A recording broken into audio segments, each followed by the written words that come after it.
Hello everyone, welcome to T1 academy. I'm Sudheer Kumar. Daily current అఫైర్స్లో భాగంగా మనం ఈరోజు 19th జూలైకి సంబంధించిన వేరియస్ కరెంట్ అఫైర్స్ ఏవైతే న్యూస్లో ఉన్నాయో వాటి గురించి చూద్దాం. So before going to this session, చిన్న రిక్వెస్ట్ అండి, ఎవరైతే వీడియో చూస్తున్నారో please like and share also. Okay, మా యొక్క ఈ ఫ్రీ ఇనిషియేటివ్ని గుర్తించి ఇంకా చాలామంది విద్యార్థులకు చేరే విధంగా మీరు షేర్ చేయండి video. Okay, let's see the today question of the డేలో భాగంగా మనం నిన్నటి క్వశ్చన్కి ఈరోజు ఆన్సర్ చూస్తాం కదండి.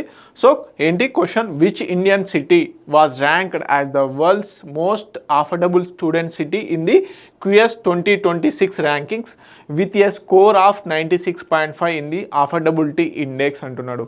ఏంటండి? Option A Mumbai, option B Delhi, option C Bengaluru, option D Chennai. ఏ సిటీ అండి? Delhi. Okay, option B is the correct answer. Okay, let's see the today question. ఈ క్వశ్చన్కి మీరు ఆన్సర్ కామెంట్ సెక్షన్లో కామెంట్ రూపకంగా తెలియజేయండి. క్వశ్చన్ ఏంటి? What is the primary objective of the Gyanodaya recently launched IIM Kajikode? Okay, option A to exclusively promote Indian knowledge system, option B to develop teaching methodologies specifically for international students, option C to modernize teaching by blending Indian knowledge systems with global pedagogy, option D to only publish ancient Indian texts. So దీనికి సంబంధించిన answer అనేది మీరు comment సెక్షన్లో తెలియజేయండి. Okay, let's see the topics. ఈరోజు topic కనుక చూసుకున్న వాళ్ళైతే ఓపెన్ సోర్స్ GIS అవార్డ్స్ అనేది న్యూస్లో ఉండడం జరిగింది. సో ఆ ఓపెన్ సోర్స్ GIS అవార్డ్స్ ఎవరికి రావడం జరిగిందనేది చూద్దాము. అదేవిధంగా AH-64E అపాచీ హెలికాప్టర్స్ న్యూస్లో ఉండడం జరిగింది. IIMUN 2025 కాన్ఫరెన్స్ అనేది నిర్వహించడం జరుగుతుంది. ఎవరు ప్రారంభించారు ఏంటి అనేది చూద్దాము. ఓకే, నెక్స్ట్ వచ్చేసి రికెంజెన్స్ పెనిన్సులా అనేది న్యూస్లో ఉండడం జరిగింది, దాని గురించి చూద్దాం. ఓకే, మెజల్స్ రుబెల్లా వ్యాక్సిన్ అనేది న్యూస్లో ఉండడం జరిగింది. Next Senegal declared free of ట్రాకోమాకు సంబంధించి ఫ్రీ నేషన్గా గుర్తించడం జరిగింది. Okay, Mahadev wild life sanctuary న్యూస్లో ఉండడం జరిగింది. ఓకే, ధ్వని స్పందన యోజన అనేది న్యూస్లో ఉంది. ఏ రాష్ట్రం తీసుకొచ్చింది, ఎవరి కోసం తీసుకొచ్చింది అనేది చూద్దాం. తర్వాత పవన రివర్ అనేది న్యూస్లో ఉంది. మహిళా ఆరోగ్యం కక్ష్ కూడా న్యూస్లో ఉండడం జరిగింది. Okay, let's see in detail. First and foremost వచ్చేసి భద్రాద్రి కొత్తగూడెం డిస్టిక్ వచ్చేసి తెలంగాణలోని భద్రాద్రి కొత్తగూడెం డిస్టిక్ వచ్చేసి ఓపెన్ సోర్స్ కోహట్ GIS అవార్డు అనేది రావడం జరిగింది. సో జియోగ్రాఫిక్ ఇన్ఫర్మేషన్ సిస్టమ్ యూటిలైజేషన్లో భాగంగా ఈ భద్రాద్రి కొత్తగూడెం డిస్టిక్ కొన్ని అడ్వాన్స్డ్ ఇన్నోవేషన్స్ని, అదేవిధంగా పబ్లిక్ సర్వీస్ ఓరియంటల్లో ఈ ఓపెన్ సోర్స్ GISని వాడుకోవడం జరిగింది. సో దానికి గాను 2 అవార్డ్స్ రావడం జరిగింది. ఏ డేట్ రోజున అంటే GIS డే అని చెప్పేసి, జియోగ్రాఫిక్ ఇన్ఫర్మేషన్ సిస్టమ్ డే అని చెప్పేసి ఒక డేని సెలబ్రేట్ చేసుకుంటాం. ఆ డే రోజున IIT బొంబాయిలో ఒక కాన్ఫరెన్స్లో భాగంగా, ఒక మీటింగ్లో భాగంగా ఈ అవార్డ్స్ అనేవి ఇవ్వడం జరిగింది. Okay, open source కోహట్ GIS award ఎవరికి వచ్చిందంటే భద్రాద్రి కొత్తగూడెం తెలంగాణ స్టేట్లోని. ఓకే, ఏ అవార్డ్స్ వచ్చాయి? భద్రాద్రి కొత్తగూడెం డిస్టిక్ ఇన్ తెలంగాణ వంది open source GIS cohort award, అదేవిధంగా national geo spatial practitioner award, ఈ 2 అవార్డ్స్ రావడం జరిగింది. Okay, open source GIS cohort award ఒకటి, national geo spatial practitioner award, ఇవి 2 కూడా మన భద్రాద్రి కొత్తగూడెం డిస్టిక్కి రావడం జరిగింది. ఎందుకు అంటే awards recognized innovative use of GIS especially floods ఫోర్కాస్టింగ్కి కానీ, అదేవిధంగా స్కిల్ ట్రైనింగ్లో, మల్టీ డిపార్ట్మెంట్ డేటా కన్వర్జెన్స్లో భాగంగా ఎన్నో ఇన్నోవేషన్స్ చేసినందుకు గాను భద్రాద్రి కొత్తగూడెంకి ఇవ్వడం జరిగింది. Okay, open source GIS conference అనేది ఇండియాలో ఫస్ట్ టైం భద్రాద్రి కొత్తగూడెంలో నిర్వహించడం జరిగింది, ఓపెన్ సోర్స్ GIS కాన్ఫరెన్స్ అనేది. ఓకే, అందుకు గాను అదేవిధంగా IIT బాంబేకి సంబంధించినటువంటి ఫోజీ GIS ప్రాజెక్ట్తో కొలాబరేట్ అయ్యి ఓపెన్ సోర్స్ GIS సబ్ కోహట్ని ఎస్టాబ్లిష్ చేయడం జరిగింది. ఏంటి? ఓపెన్ సోర్స్ GIS కోహట్ని కూడా స్టార్ట్ చేయడం జరిగింది. ఎవరితో సంయుక్తంగా? IIT బొంబాయికి సంబంధించినటువంటి FOSSEE GIS ప్రాజెక్ట్తో సంయుక్తంగా ఈ GIS కోహట్ని స్టార్ట్ చేయడం జరిగింది. ఇందుకు గాను రికగ్నేషన్లో భాగంగా భద్రాద్రి కొత్తగూడెంకి ఈ 2 అవార్డ్స్ రావడం జరిగింది. National geo spatial practitioner award ఒకటి, open source GIS cohort award ఒకటి. ఓకే, తెలుగు మీడియం అభ్యర్థులు ఎవరైతే ఉన్నారో please note it down. Okay, next current affair వచ్చేసి AH-64E అపాచీ హెలికాప్టర్. సో ఇది అమెరికాకు సంబంధించినటువంటి బోయింగ్ కంపెనీ ఈ AH-64E అపాచీ హెలికాప్టర్ ఆల్ వెదర్లో భాగంగా అంటే అన్ని వెదర్ కండిషన్స్లో పనిచేసే విధంగా ఈ బేసిక్గా ఈ ఆర్మీ ఓరియంటెడ్ డిఫెన్స్ ఓరియంటెడ్ హెలికాప్టర్ని బోయింగ్ కంపెనీ డెవలప్ చేయడం జరిగింది. సో అయితే గడిచిన కొద్ది కాలంలో భాగంగా యాక్చువల్లీ డీల్ చేసుకుంది ఇండియా అమెరికాతోని ఈ AH-64 అపాచీ హెలికాప్టర్స్ మాకు కావాలని. కాకపోతే 15 months డిలే తర్వాత మనకి రీసెంట్గా ఈ AH-64E అపాచీ హెలికాప్టర్స్ ఏవైతే ఉన్నాయో వాటిని డెలివరీ చేయడం జరిగింది. ఓకే, సో అందుకని చెప్పేసి న్యూస్లో ఉంది. సో చూద్దాం. First batch of AH-64 Apache attack helicopters ఏవైతే ఉన్నాయో ఇక్కడ చూడండి, డిఫెన్స్లోనే అటాక్ హెలికాప్టర్స్ ఇవి. సో ఇవి డెలివరీ అవ్వడం జరిగింది ఫస్ట్ బ్యాచ్లో భాగంగా. The helicopters will be deployed at Jodhpur. Okay, at Jodhpur for border security ఆపరేషన్స్లో భాగంగా జోధ్పూర్లో వీటిని డిప్లాయ్ చేయనున్నారు. ఓకే, ఎవరు మ్యానుఫ్యాక్చర్ వచ్చేసి Boeing. Okay, inducted by the US army ఎప్పుడు 1984లోనే వీటిని వాడడం జరిగింది. తర్వాత అడ్వాన్స్డ్ టెక్నాలజీని వేరియేషన్స్లో భాగంగా డెవలప్ చేస్తూ వచ్చారు. ఇప్పుడు ఆ అడ్వాన్స్డ్ వర్షన్స్ ఏవైతే ఉన్నాయో అవి ఇండియన్ ఆర్మీ కోసం అని చెప్పేసి మన ప్రభుత్వం తీసుకుందనమాట, బయింగ్ చేసింది, కొనుక్కుంది. సో వాటికి సంబంధించిన ఫస్ట్ బ్యాచ్ వచ్చేసి 15 నెలల డిలే తర్వాత ఇవ్వడం జరిగింది. ఓకే, దీని యొక్క స్పెషాలిటీస్ ఏంటి? Multirole combat helicopter developed by Boeing, build for high intensity warfare కోసమని, especially network centric and multi domain environments ఏవైతే ఉంటాయో వాటిలో భాగంగా ఈ కాంబాట్ హెలికాప్టర్స్ ఏవైతే ఉన్నాయో, యుద్ధ హెలికాప్టర్స్ ఏవైతే ఉన్నాయో వాటిని వాడడం కోసం అని చెప్పేసి డీల్ చేసుకోవడం జరిగింది. ఓకే, సింపుల్గా క్వశ్చన్ ఏమని అడుగుతాడు, AH-64E అపాచీ ఏదైతే ఉందో ఆ హెలికాప్టర్ ఏ దేశం నుంచి దిగుమతి చేసుకుంటుంది ఇండియా అంటే US నుంచి. దాన్ని డెవలప్ చేసింది ఎవరు అంటే బోయింగ్. ఓకే, తెలుగు మీడియం అభ్యర్థులు ఎవరైతే ఉన్నారో please note it down.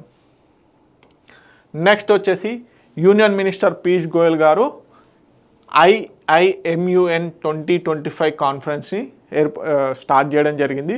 So ఈ కాన్ఫరెన్స్ ఎందుకు ఏంటి అనేది డీటెయిల్ చూద్దాము. ఓకే, సో దీనికి సంబంధించి యూనియన్ మినిస్ట్రీ కామర్స్ అండ్ ఇండస్ట్రీకి సంబంధించినటువంటి మినిస్టర్ అయినటువంటి పీయూష్ గోయల్ గారు India's international movement to United Nations ఏంటి India's international movement to United Nations అనే కాన్ఫరెన్స్ని నోయిడాలో స్టార్ట్ చేయడం జరిగింది. Okay, the minister urge youth actively participated in బేసిక్గా కాంట్రిబ్యూట్ బిల్డింగ్ వికసిత్ భారత్ 2047 కల్లా మనం ఏదైతే అభివృద్ధి చెందిన దేశంగా గుర్తించాలనుకుంటున్నామో దాంట్లో భాగంగా యూత్ యొక్క రోల్ బాగా ఉండాలి అని చెప్పేసి చెప్పడం జరిగింది. దీంట్లో భాగంగానే పంచప్రాన్ ఓకే 5 రిజాల్వ్స్ ఏవైతే ఉన్నాయో వాటిని పేర్కొనడం జరిగిందనమాట. ఓకే, ఏంటి అవి అంటే a resolve to developed India, removing any trace of the colonial mindset. Okay, ఏంటి బేసిక్గా వలసవాదాన్ని తీసివేయాలి మైండ్లోకి వెళ్ళి అని చెప్పేసి. అదేవిధంగా taking pride in our legacy, our strength, our unity, fulfilling the duties of citizens with honesty అనే 5 ప్రమాణాలతోని ఈ బేసిక్గా ఈ IIUN ఏదైతే ఉందో India's international movement to United Nations అనే కాన్ఫరెన్స్ని స్టార్ట్ చేయడం జరిగింది. ఎక్కడ అంటే నోయిడాలో.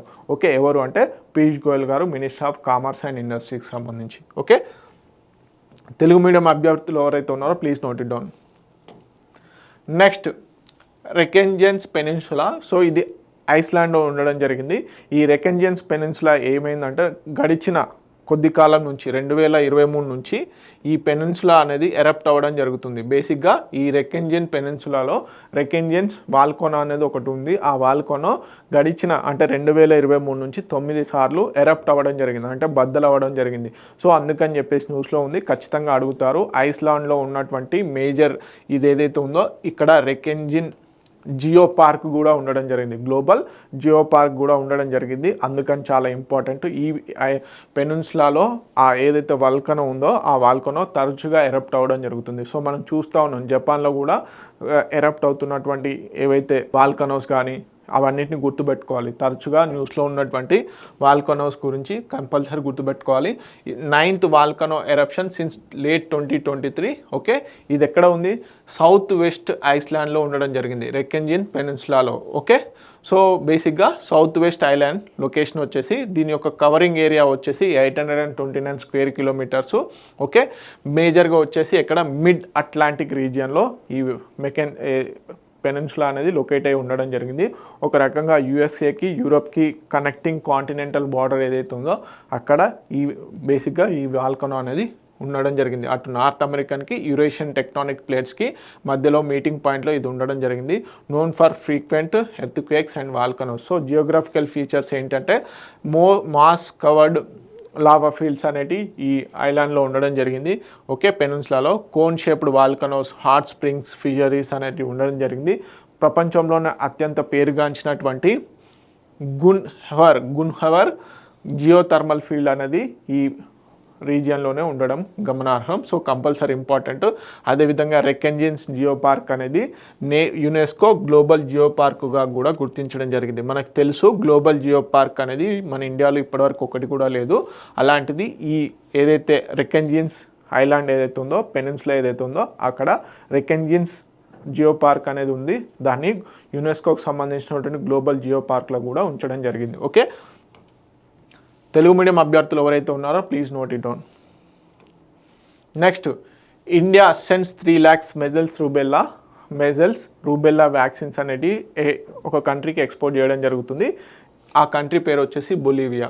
ఓకే, బొలీవియాకి అక్కడ ఇప్పుడు రీసెంట్గా మెజల్స్ అనే ఏదైతే ఉందో ఆ మెజల్స్ అనేది అవుట్ బ్రేక్ అవ్వడం జరిగింది. సో అర్జెంట్ రిక్వైర్మెంట్ మీద 3 lakhs డోసెస్ అనేటి మెజల్సా రూబెల్లా వ్యాక్సిన్ డోసెస్ అనేటి బొలీవియాకి పంపించడం జరుగుతుంది సహాయార్థం మేరకు. ఓకే, సో కంపల్సరీ అడుగుతాడు. ఇటీవల కాలంలో ఇండియా 3 లక్షల డోసులకు సంబంధించి మెజిల్స్ అండ్ రూబెల్లా డోసెస్ ఏవైతే ఉన్నాయో, వ్యాక్సిన్ డోసెస్ ఏవైతే ఉన్నాయో వాటిని పంపించడం జరిగింది. ఏ దేశానికి ఎక్స్పోర్ట్ చేసింది అంటే Bolivia.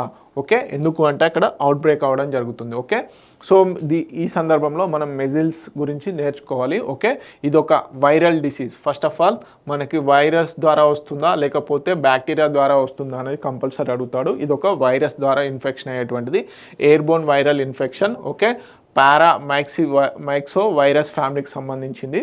Okay, so spreads via coughing, sneezing and direct contact. Okay, తుమ్మినా దగ్గినా కానీ ఈ మెజల్స్ అనే వ్యాధి వ్యాపించడం జరుగుతుంది.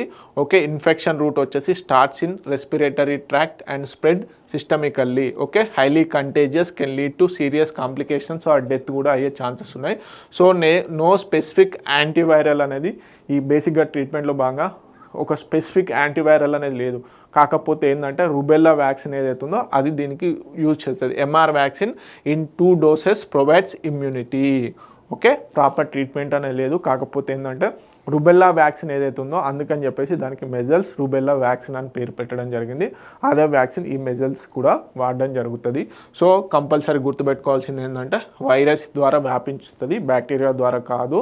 సో అదేవిధంగా పారామైక్సో వైరస్ అని చెప్పేసి ఆ ఫ్యామిలీకి సంబంధించిన వైరస్ వల్ల రావడం జరుగుతుంది. ఎయిర్బోన్ అంటే గాలి ద్వారా వ్యాపించడం జరుగుతుంది. దగ్గు, తుమ్మినా కానీ ఈజీగా కాంటాక్ట్ అయినా కానీ ఆ వ్యాధి అనేది స్ప్రెడ్ అయ్యే ఛాన్సెస్ ఉన్నాయి. ఓకే, తెలుగు మీడియం అభ్యర్థులు ఎవరైతే ఉన్నారో please note it down. Next, Senegal declared free of trachoma వ్యాధి ఏదైతే ఉంటుందో మనకి కళ్ళలోకి వెళ్ళి కళ్ళు రెడ్ అవ్వడం, ఐస్ రెడ్ అవ్వడము, అదేవిధంగా వాటర్ కారడము ఇవన్నీ జరుగుతూ ఉంటాయి ట్రకోమా వ్యాధి వస్తే. సో ఆ ట్రకోమా వ్యాధి వచ్చేసి సెనెగల్ ఏదైతే ఉందో మనకి ఆఫ్రికన్ కంట్రీ, ఇది ఆఫ్రికన్ కాంటినెంట్లో ఉన్నటువంటి కంట్రీ ఇది.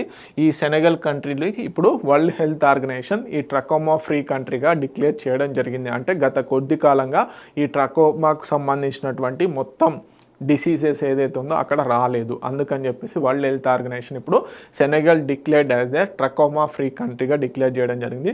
దీంతో ట్రకోమా ఏదైతే ఎరాడికేట్ చేసినటువంటి కంట్రీస్లలో ఇప్పుడు మెజల్స్ 25th ప్లేస్లో ఉండడం జరిగింది. ప్రపంచవ్యాప్తంగా మొత్తం 25 కంట్రీస్లలో ఈ ట్రకోమా వ్యాధిని ఎరాడికేట్ చేయడం జరిగింది.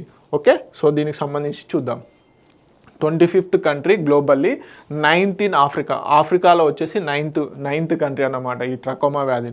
Okay, major milestone public health and NTD కంట్రోల్లో భాగంగా. ఓకే, నెక్స్ట్ వచ్చేసి దేనివల్ల ఈ వ్యాధి వస్తుందంటే బ్యాక్టీరియా. ఓకే, బ్యాక్టీరియా ద్వారా వస్తుంది. మనం ఇంతకుముందు మెజల్స్ దేని ద్వారా వస్తుందని చూసాము, వైరస్ ద్వారా వస్తుంది. ఇది బ్యాక్టీరియా ద్వారా జరుగుతుంది. సో బ్యాక్టీరియా ఏంటి, క్లమేడియా. ఓకే, క్లమేడియా ట్రకోమాటిస్ అని చెప్పేసి, క్లమేడియా ట్రకోమాటిస్ అని చెప్పేసి ఒక బ్యాక్టీరియా వల్ల ఇది రావడం జరుగుతుంది. Okay, preventable blindness globally. Okay, ఇది ప్రివెంట్ చేయవచ్చు, అందుకని చెప్పేసి ఎరాడికేట్ చేస్తున్నారు. ఓకే, ఎఫెక్ట్స్ 1.9 మిలియన్ పీపుల్ గ్లోబల్గా. 1.4% ఆఫ్ ది గ్లోబల్ బ్లైండ్నెస్కి ఒక రకంగా ఈ ట్రకోమానే కారణం. Okay, common in poor rural regions, Africa, Asia, American కంట్రీస్లలో ఇది కామన్. కాకపోతే ఏంటంటే బేసిక్గా ప్రివెంటబుల్ చేయవచ్చు. సో ప్రివెంట్ చేస్తే ఈజీగా ఏదైతే ఐ డిసీజెస్ ఏవి ఉంటాయో అవన్నీ తగ్గించవచ్చు అన్నమాట. ఓకే, సో బేసిక్గా safe strategy applied. So antibiotics, mass administration of the azithromycins కానీ, ఫేషియల్ డెడ్లీనెస్ కానీ, ఎన్విరాన్మెంటల్ ఇంప్రూవ్మెంట్స్ ద్వారా మనం ఈ ట్రకోమాని ఎరాడికేట్ చేయవచ్చు. Reach 2.4 million people in 24 districts. Okay, Telugu medium అభ్యర్థులు ఎవరైతే ఉన్నారో ప్లీజ్ నోట్ ఇట్ డౌన్.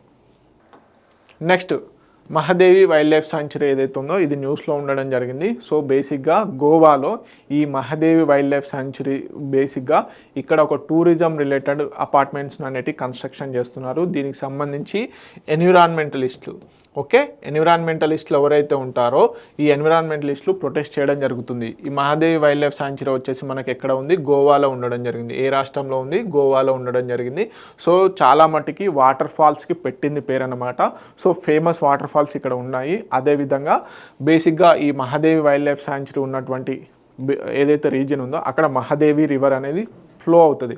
ఆ మహాదేవి రివర్ వల్ల ఈ సాంచురీకి ఆ పేరు పెట్టడం జరిగింది. సో అయితే అక్కడ టూరిజంని ఇంప్రూవ్ చేయడానికి గోవా గవర్నమెంట్ ఏం చేస్తుందంటే కొన్ని రిసార్ట్స్ని కన్స్ట్రక్షన్ చేస్తుంది. సో అది ఎన్విరాన్మెంటలిస్టులు అపోజ్ చేయడం జరుగుతుంది. సో దీనికి సంబంధించిన పూర్తి డీటెయిల్స్ అనేది చూద్దాము.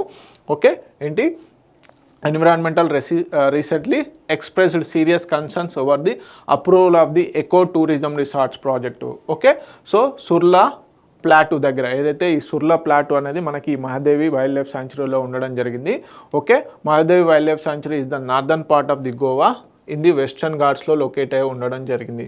Okay, it spreads in area 208 square kilometres. అదేవిధంగా మహాదేవి రివర్ అనేది ఇక్కడ ఫ్లో అవుతుంది, అందుకనే దాని పేరు మీదుగానే దీనికి ఆ పేరు రావడం జరిగింది. ఓకే, వాటర్ ఫాల్స్ వచ్చేసి వజ్రా, సక్లా ఫాల్స్, అదేవిధంగా విరిది ఫాల్స్ అని ఇవి రెండు ఉండడం జరిగింది. ఏంటి, వజ్రా, సక్లా వాటర్ ఫాల్స్, నెక్స్ట్ వచ్చేసి విర్ది ఫాల్స్ అనేవి ఈ మహాదేవి రివర్ పైన లొకేట్ ఉన్నాయి. అయితే ఈ వజ్రా, సక్లా ఫాల్స్ ఏవైతే ఉన్నాయో ఇవి లాంగ్ బిల్డ్ వల్చర్స్ ఏవైతే ఉన్నాయో, రాబందులు ఏవైతే ఉన్నాయో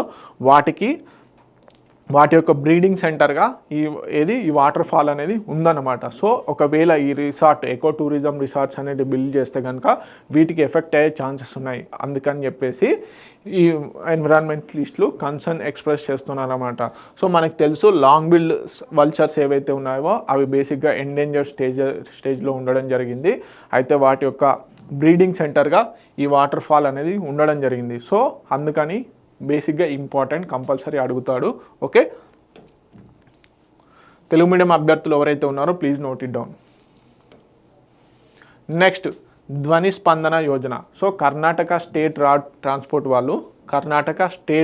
రోడ్ ట్రాన్స్పోర్ట్ కార్పొరేషన్ వాళ్ళు ఈ ధ్వని స్పందన యోజనని తీసుకురావడం జరిగింది. ఎవరైతే అంధులు ఉంటారో వారికి ఈజీగా లొకేషన్ కోసం అని చెప్పేసి ఒక సౌండ్ సిస్టమ్ని బస్సులలో ఇన్స్టాల్ చేయడం జరిగింది. ఎవరైనా అంధులు కానీ ఎక్కినట్లయితే వారు ఏ లొకేషన్స్లో ఉన్నారు, ఎక్కడ ఉన్నారు, అదేవిధంగా వారు చేరుకోవాల్సినటువంటి డెస్టినేషన్ ఎక్కడ అని చెప్పేసి తెలుసుకోవడానికి అని చెప్పేసి స్విచ్ మోడ్లో ఈ ధ్వని స్పందన అనే ఒక సిస్టమ్ని తీసుకురావడం జరిగింది. సో ఫస్ట్ పైలట్ ప్రాజెక్ట్లో భాగంగా 200 బస్సెస్కి ఇన్స్టాల్ చేయడం జరిగింది. ఓకే, సో దీనికి సంబంధించి డీటెయిల్ చూద్దాం. Okay, Karnataka State Road Transport Corporation వాళ్ళు ఈ ధ్వని స్పందన యోజనని ఇంప్లిమెంట్ చేయడం జరిగింది. To assist visually impaired passengers with easier and independent mobility ఓరియంటెడ్లో. ఓకే, ఆడియో డివైస్ సిస్టమ్ అనేది ఏర్పాటు చేయడం జరిగింది. Installed nearly 200 buses at Mysore city. Okay, మేజర్గా వచ్చేసి these devices can be activated by visually impaired persons ఎవరైతే ఉంటారో, ఎవరైతే అంధులు ఉంటారో వారు ఆ డివైజెస్ని యాక్టివేట్ చేసి త్రూ సౌండ్ సిస్టమ్ ద్వారా వాళ్ళు ఏ లొకేషన్స్లో ఉన్నారు, ఇంకా ఎన్ని బస్ స్టాప్లు ఉన్నాయి, ఏ బస్ స్టాప్లో వాళ్ళు దిగాలి అని చెప్పేసి కూడా పూర్తి డీటెయిల్స్ అనేవి అనౌన్స్ చేయడం జరుగుతుంది దీని ద్వారా. ఓకే, సో ధ్వని స్పందన యోజన ఏ రాష్ట్రం తీసుకొచ్చిందంటే కర్ణాటక రాష్ట్రం. ఎందుకు అంటే అందులో ఎవరైతే ఉంటారో వారికి రోడ్ ట్రాన్స్పోర్ట్ అనేది ఈజీ చేయడం కోసం అని చెప్పేసి సౌండ్ ఓరియంటల్లో దీన్ని తీసుకురావడం జరిగింది. తెలుగు మీడియం అభ్యర్థులు ఎవరైతే ఉన్నారో please note it down. Next Pavana river. Okay, ఈ పవనా రివర్ వచ్చేసి బేసిక్గా ఎక్కడ ఆరిజిన్ అవుతుంది అంటే మనకి లోనావాలా, పూణే దగ్గర లోనావాలా మహారాష్ట్రలో ఉండడం జరిగింది. అక్కడ ఈ పవనా రివర్ అనేది బేసిక్గా ఆరిజిన్ అవుతుంది. పింప్రి మున్సిపల్ కార్పొరేషన్ ఏదైతే ఉందో అది ఈ పవనా రివర్ రిజోనేషన్ ప్రాజెక్ట్ని తీసుకురావడం జరిగింది. ఆ పవనా రివర్ రిజోనేషన్ ప్రాజెక్ట్ ఏదైతే ఉందో దీని యొక్క మేజర్ ఎకలాజికల్ ఏదైతే ఉందో ఆ వన్య సంరక్షణకు సంబంధించినటువంటి డిజాస్టర్ అనేది జరుగుతుంది అని చెప్పేసి మేజర్గా ఈ పూణే ఎవరైతే ఉన్నారో పూణేలో ఉన్నటువంటి ప్రజలు కన్సర్న్ ఎక్స్ప్రెస్ చేస్తున్నారు. యూనిక్ ప్రొటెస్ట్ అనేది చేయడం జరిగింది, అందుకని చెప్పేసి న్యూస్లో ఉంది. సో ఈ పవనా రివర్ దేనికి ఉపనది అనేది డీటెయిల్గా చూద్దాము. ఓకే, ఆరిజిన్ కూడా చూద్దాం. Citizens staged a creative protest Akurdi. Okay, Akurdi Pune దగ్గర. Okay, against 1500 crore Pavana river rejuvenation project approved by the recently Pimpri Chinchwad municipal corporation వాళ్ళు ఏది మనకి పవనా రివర్ రిజోనేషన్ ప్రాజెక్ట్ని అప్రూవ్ చేయడం జరిగింది. దీనివల్ల ఈ పవనా రివర్ ఏదైతే ఉందో దాని సరౌండింగ్స్లో ఉన్నటువంటి ఎకలాజికల్ బ్యాలెన్స్ అనేది డిస్టర్బ్ అవుతుంది. అందుకని చెప్పేసి ఈ బేసిక్గా అకుర్ది పూణే దగ్గర ఉన్నటువంటి ప్రజలు యూనిక్గా ప్రొటెస్ట్ చేయడం జరిగింది. అందుకని చెప్పేసి న్యూస్లో ఉండడం జరిగింది. సో ఎక్కడ లొకేషన్ వచ్చేసి పూణే డిస్టిక్ మహారాష్ట్ర. ఆర్జిన్ ఎక్కడ 66 kilometers to the south of Lonavala. Okay, western Ghats దగ్గర. సో మనకు తెలుసు లోనావాలా చాలా యూనిక్ ప్లేస్. ఓకే, మనకి ఎస్పెషల్లీ రైనీ సీజన్లో చాలామంది టూరిస్టులు లోనావాలాని విజిట్ చేయడం జరుగుతుంది. ఓకే, సో బేసిక్గా ఇది వచ్చేసి ఫ్లో వెస్ట్ వర్డ్ కాదు, మనకి బేసిక్గా వెస్టర్న్ ఘాట్స్ అనుకుంటే మనము వెస్ట్ వర్డ్ సైడ్ అనుకుంటాం, కానీ ఇది ఈస్ట్ సైడ్ రావడం జరుగుతుంది. ఏదైతే మనకి కృష్ణా గోదావరి ఏ విధంగా అయితే ఈస్ట్ సైడ్ వస్తున్నాయో అదేవిధంగా ఇది కూడా ఈ రివర్ కూడా ఈ పవనా రివర్ కూడా ఈస్ట్ సైడే రావడం జరుగుతుంది. తర్వాత ఆటోమేటిక్గా సౌత్ సైడ్ టర్న్ అయిపోయి బేసిక్గా మూలా రివర్ ఏదైతే ఉందో ఈ మూలా రివర్లో కలవడం జరుగుతుంది. ఈ మూలా రివర్ వచ్చేసి మూతా రివర్ అని పేరు మార్చడము, అదేవిధంగా ఈ మూతా రివర్తోని మర్జ్ అయిపోతుంది అనమాట. సో పవనా రివర్ వచ్చేసి మూలా వచ్చేసి ఈ మూత, తర్వాత ఈ రెండు వచ్చేసి భీమాలో కలవడం జరుగుతుంది. భీమా వచ్చేసి కృష్ణా రివర్లో కలవడం జరుగుతుంది, ఈ విధంగా అనమాట. సో పవనా రివర్ దేనికి ఉపనది అంటే మూలాకి కంపల్సరీ ఇంపార్టెంట్, ఎందుకంటే యూనిక్ స్టైల్లో ప్రొటెస్ట్ చేయడం జరిగింది. ఓకే, తెలుగు మీడియం అభ్యర్థులు ఎవరైతే ఉన్నారో please note it down. Next వచ్చేసి మహిళా ఆరోగ్యం కక్ష్. ఓకే, మహిళా ఆరోగ్యం కక్ష్ మనకి department of legal affairs, ministry of social justice ఏదైతే ఉందో ministry of law and justice కింద ఉన్నటువంటి డిపార్ట్మెంట్ ఆఫ్ లీగల్ అఫైర్స్ వాళ్ళు నిన్న అంటే సెంట్రల్ గవర్నమెంట్ ఏదైతే ఉంటుందో ఆ ఆఫీసులలో మహిళల కోసం అని చెప్పేసి ఉమెన్స్ వర్క్ ప్లేస్లోనే ఒక వెల్నెస్ని ఏర్పాటు చేయడం జరిగింది. అంటే జిమ్ని ఏర్పాటు చేయడం జరిగింది. వర్క్ లొకేషన్స్లోనే వారి యొక్క ఆరోగ్యము సంరక్షణ అవన్నిటిని పరిరక్షించడం కోసం అని చెప్పేసి, మెంటల్ ఎబిలిటీని స్ట్రెంత్ చేయడం కోసం అని చెప్పేసి ఈ మహిళా ఆరోగ్యం కక్ష అనే దాన్ని ఏర్పాటు చేయడం జరిగింది. ఇది ఒక వెల్నెస్ సెంటర్. సో ఆఫీస్ల దగ్గరనే మహిళల కోసం అని చెప్పేసి బేసిక్గా ఒక సపరేట్ జిమ్ని ఏర్పాటు చేయడాన్ని ఈ మహిళా ఆరోగ్యం కక్ష అన్నమాట. ఓకే, ఎక్కడ ఫస్ట్ తీసుకొచ్చారు మహిళా ఆరోగ్యం కక్ష వచ్చేసి శాస్త్రి భవన్ న్యూఢిల్లీలో 18 జూలై రోజున. ఓకే, ఎవరు అర్జున్ రామ్ మేఘవాల్ గారు దీన్ని ఓపెన్ చేయడం జరిగింది. Okay. So dedicated fitness and wellness space for women in central government ఆఫీసులలో ఎస్టాబ్లిష్ చేయడానికి అని చెప్పేసి మహిళా ఆరోగ్యం కక్షని తీసుకురావడం జరిగింది. ఓకే. ఫిట్ ఇండియా మూమెంట్కి అదేవిధంగా వికసిత్ భారత్కి ఇలాంటి ఇనిషియేటివ్స్ అనేవి ఎంతగానో ఉపయోగపడతాయి. ఓకే. తెలుగు మీడియం అభ్యర్థులు ఎవరైతే ఉన్నారో please note it down. Next వచ్చేసి IIT Roorkee develops world's first AI model to transliterate. Okay. Modi script ఏదైతే మరాఠీ స్క్రిప్ట్ ఏదైతే ఉందో ఆ మరాఠీ స్క్రిప్ట్ని మోడీ స్క్రిప్ట్ అని కూడా అంటారు. సో ఆ స్క్రిప్ట్లో ఉన్నటువంటి దాన్ని దేవనాగరి స్క్రిప్ట్కి మార్చడం జరిగింది. Okay. IIT Roorkee develops world's first AI model to transliterate. Okay. Modi script నుంచి దేవనాగరి స్క్రిప్ట్కి మార్చడం జరిగింది ఈ ఏఐ టూల్ అనేది. ఓకే. సో ఇవన్నీ ఇంపార్టెంట్ కరెంట్ అఫైర్స్. మరిన్ని ఇంపార్టెంట్ కరెంట్ అఫైర్స్ కోసం T1 అకాడమీ యూట్యూబ్ ఛానల్ని ఫాలో అవ్వండి. అదేవిధంగా టెలిగ్రామ్ ఛానల్లో కూడా కంపల్సరీగా జాయిన్ అవ్వండి. వివిధ పోటీ పరీక్షలకు సంబంధించిన వేరియస్ ఇన్ఫర్మేషన్ కానీ అదేవిధంగా ర్యాపిడ్ రివిజన్ మెటీరియల్ని కానీ మేము టెలిగ్రామ్ ద్వారా ఇవ్వడం జరుగుతుంది. అదేవిధంగా T1 అకాడమీ వెబ్సైట్లో కూడా డైలీ కరెంట్ అఫైర్స్ అనేవి మేము PDF రూపకంగా ఇవ్వడం జరుగుతుంది.